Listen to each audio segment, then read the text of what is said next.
Leçon fiche 6. Voici donc la partition de la chanson que nous venons d'apprendre. Avec des choses que tu connais, on va voir un petit peu en détail, et des choses que tu ne connais pas.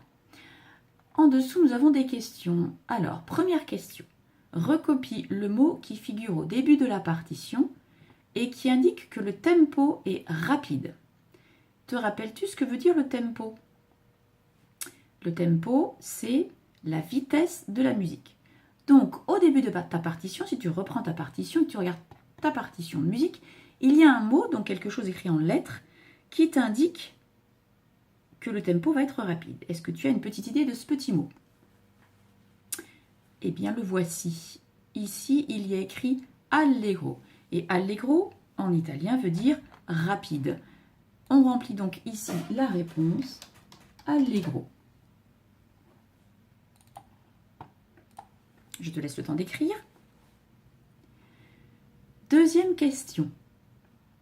Comment s'appelle le signe juste à côté de la clé de sol?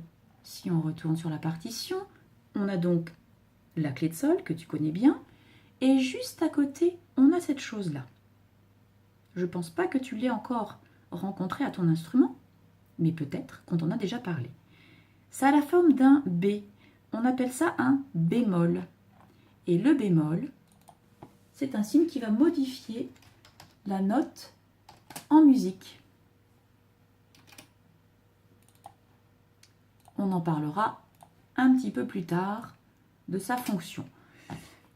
Il va en fait un tout petit peu baisser la note et par exemple sur un clavier, un piano ou ton carillon, on jouera la touche noire qui se trouve juste à côté de la touche blanche. Mais on verra ça plus tard. Du coup, si on prend la fiche 4 que je n'ai pas sortie, mais que tu peux prendre le temps de sortir, je vais me dépêcher de la retrouver.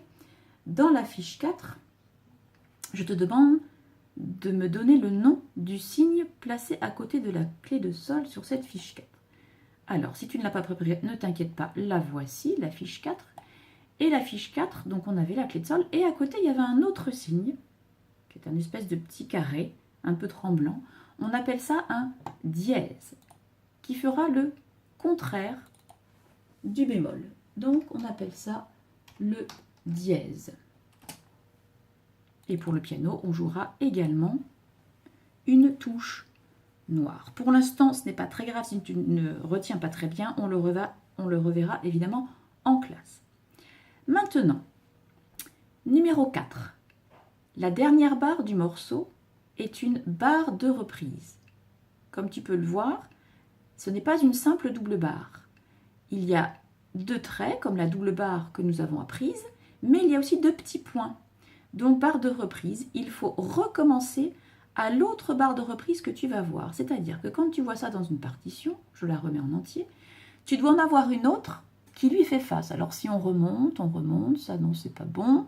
Là, j'en vois pas, là, j'en vois pas. Je vois que des barres, mais pas des barres de reprise. Là, elle est un petit peu étrange, mais ce n'est pas une barre de reprise. Je remonte.